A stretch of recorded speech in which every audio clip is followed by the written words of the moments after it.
take, but it's Okay. going to be great. Okay. So anyway, Kerry, thanks for being here and joining us. Tell us a little bit about yourself.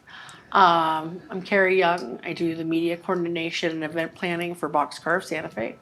I went to school, I got a degree in psychology, minor in criminology, and was mainly focused on private investigation and working with missing people. Awesome. Wow. That's super cool.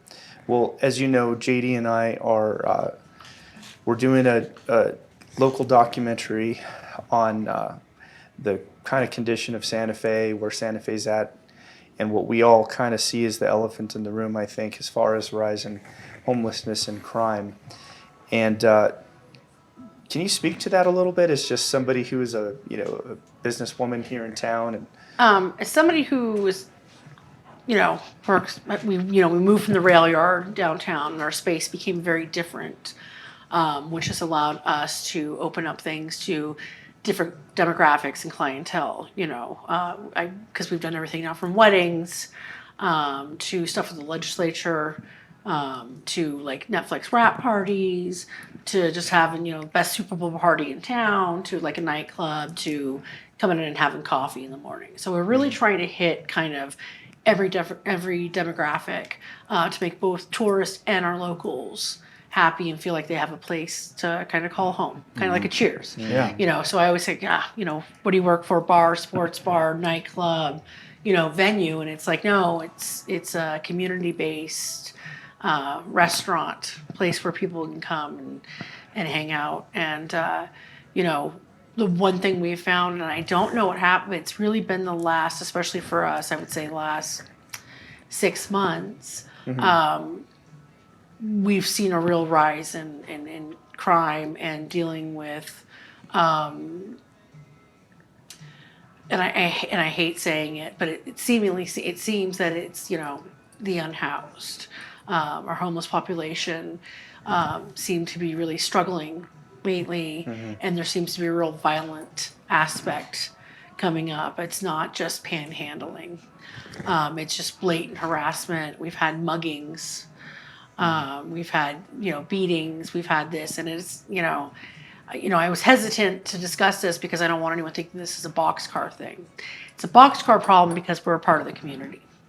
It is a Santa Fe issue by heart, and I understand. It's something that everyone goes, oh well, it's happening in Ohio, or it's happening in Tennessee, or it's happening in Seattle.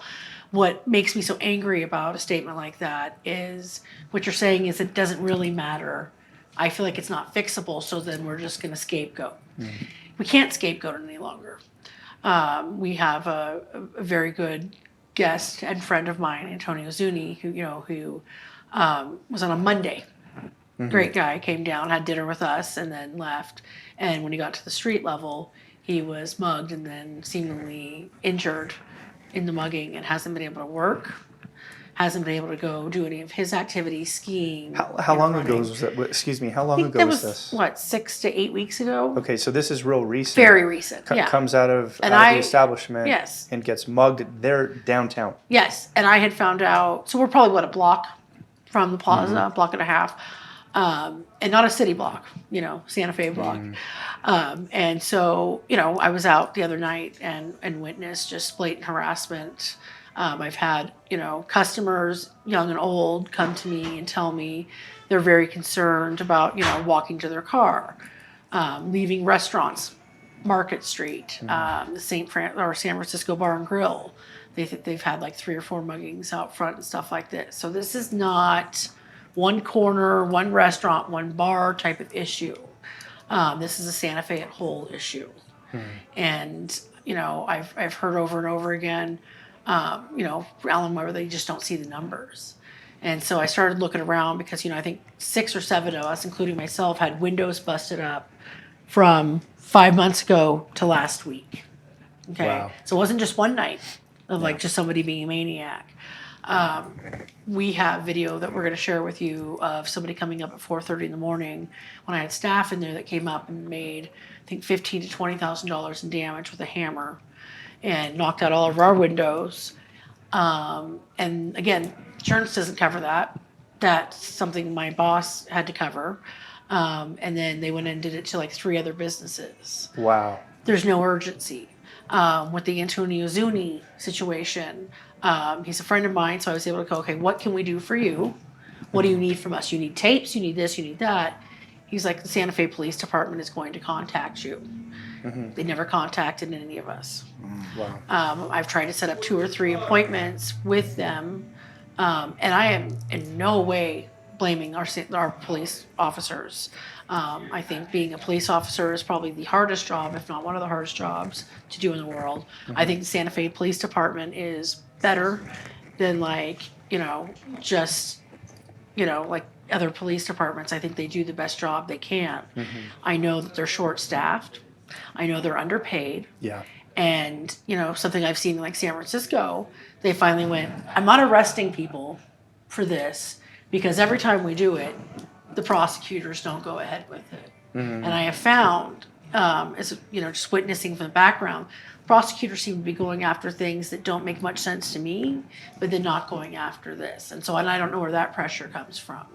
I'm not certain of it, but I definitely were frustrated, business owners down there. And I have a lot of business owners who were interested in talking to you, but they're also scared. Yeah. Because if they get targeted, then they could lose everything. We've seen that a lot. Yeah. We've seen a lot of people that will contact us off the record. Right. And so, thank you so much for coming on the record for sure. As far as that window break, that kind of mass window break event, was the police responsive with you guys for that? I believe so, but there's not much they could do. I mean, they took the video, the guy had his face covered and all that, and they came up and took a report and all that, but Nothing came of that. no, then? nothing came of that. Yeah. Absolutely not. Okay. And that was 4 days before Mardi Gras, I believe, which was also our Super Bowl Sunday, Mardi Gras, Valentine's Day. I mean, we literally had 5 events after and after. And I had a very large event for over 100 people for St. Elizabeth Homeless Shelter. And somebody came into the building and made the alarm go, 3 of the alarms go off. And I watched, I'm not kidding, I think it was 141 or 144 guests walk out of the restaurant at like 7:30 at night. And I mean, it's such a blow. As somebody who's downtown a lot and, at all hours. Yes. Do you feel safe walking around downtown, if you get out of, an establishment at 11, 12 o'clock? I had a friend say this one time, and I always thought it was really interesting, and I didn't understand it until then. And somebody had asked him about going to Mexico. He's a world traveler. He's not, naive, to say the least. And he's like, I'd rather my girlfriend walk around in Mexico by herself, and I'd feel safer than her having to walk in Santa Fe. Wow. And people laugh about this. When you have this conversation, there's a real division. If you look social media or anything like that, they seem to think because of our size, we're not dealing with the kind of issues. And they don't seem to understand that this is getting serious, and it's getting serious quicker. And if we don't do something about it, it's going to be much more difficult. It's almost like they're waiting for it to get as bad where you have to come up with a solution instead of trying to solve it now. And, I live over by St. Michael's High School, and they've taken the, it used to be like the cancer center where you could go stay while your family member, if you're from Las Cruces, your family member would stay, at this long-term stay hotel. Well, they turned it into a homeless shelter. Now I won't let my mother and myself go shopping there. I've walked in, it was like a Tuesday, I think it was like December 23rd or December 22nd. All the kids are coming in to get their gingerbread house, whatever, mom's coming in to buy eggnog or stuff for the roast. And there's a woman right in front of the business. It's like 2:00 and she's smoking like the blue pills on a tinfoil. Just in broad daylight. I mean, this is not even a thought to go behind a dumpster and do the drugs. I've watched the drugs be sold out of that Subway. And I purposely say that because I've contacted Subway, the corporation. I've contacted the Santa Fe Police Department to tell them it's happening. And nothing's happening. And I've talked to the store manager over there, just telling him, this is out of control. I don't want my family there. I don't want anything. If somebody has fentanyl on them and it's like the size of piece of salt, and somebody like my mother touch that, or they can get sick violently, they can overdose. You know what I mean? And they have overdoses in that bathroom, and another bathrooms like the Vargas Center all the time, where these people are doing drugs. And it's not just, so that's what I'm saying, it's not just the plaza, it's not just downtown. It's in our hotels, it's in our grocery stores, it's in the Ross. You know what I mean? It's in the mom and pop shop, and we're all fighting it, but we don't know how to come together for a solution and have somebody hear us, because it's just denial. Yeah, well, we've kind of come full circle on that, because come together to find a solution, but we have to admit there's a problem first. Right, absolutely. And so I think that's one of the issues that we've seen from people who have contacted some of the city councilors and Right. the mayor, from a lot of the reports that we've gotten back, is kind of like, what problem, or it's bad everywhere, or you were victimized, and so it feels bad to you because that's your experience. Right. But we're within the bandwidth of norms. Yeah. There's this bumper sticker I used to love, and I didn't get it for years. Then I figured it out one day, and it says, "Think global, act local." And it's like kind of that pebble in the pond theory, that if we can fix things within our own neighborhood, if we can fix things within our own community, then that's going to affect things globally. So we can be affected by things that are happening internationally. Nobody has to deny that.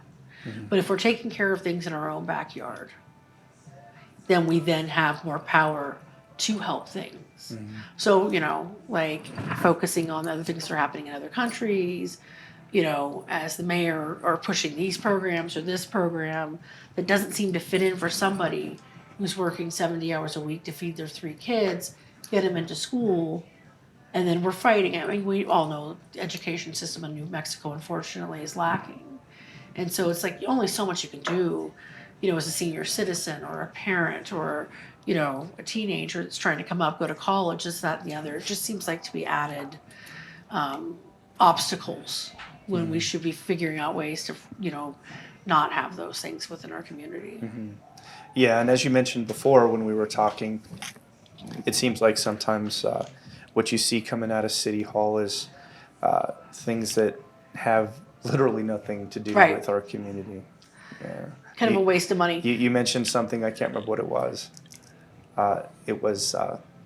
the Paris Climate Yeah. Accords Yes. or something. Yeah. It just seemed ill-fitting. Yeah. You know what I mean? Because a big thing for me are like, overdoses, and what we can do in mental health in New Mexico. And our suicide rate has been outrageous during COVID and after that, which also leads to more mental health, homeless stuff, drug addiction, and all this. And so it's like, it just seemed very tone deaf for me that we have these 3 things listed, and then it's like sign the Paris Accord. And I get it. The environment is so important, but then also, what can we do to clean up our arroyos? What can we do to be filling in the potholes? What can we be doing to, instill programs to have healthier, fresher foods for our poorer communities? Like, why aren't we focusing on this? And Whole picture focus stuff. on the whole picture thing. And again, it's that act local. And that's the one thing I love about Boxcar, is that we do act local. We do, in the community side, really try to make sure that we're working with the indigenous people, pushing the programs, supporting this, that, and the other, supporting our local schools. We would do anything we could. If St. Elizabeth Shelter, we worked with in the past. So this isn't an anti-homeless campaign. This is please do something to support our police officers. Please do something to support our local businesses, our mental health programs here, our education. Let Santa Fe, we're the capital, right, of New Mexico. Let us be the ones that are going to take the reins and be like, this is what we're going to do to fix these programs and implement these things. And we're failing. A lot of these crimes seem very malicious. I used to work at a really nice bookstore at the Vargas Mall, and we had to evacuate the mall because somebody had bought bear spray, or bear mace, and sprayed it in the vents of the mall. Man. So there are real impacts when it comes to crime in our community, Yeah. especially on local businesses. We had to shut down the mall for a number of hours, and those businesses lost money as a Right. result of that. Just the same thing. You're not going around hammering and breaking windows Right. because you need to. Right. You're doing it because you want to, and it's a malicious act in itself. Absolutely. A lot of these crimes have become very malicious. I mean, I've gone to restaurants on Cerrillos Road and seen drug deals take place right in the lobbies. And I think to myself, do I feel comfortable here, or do I feel safe?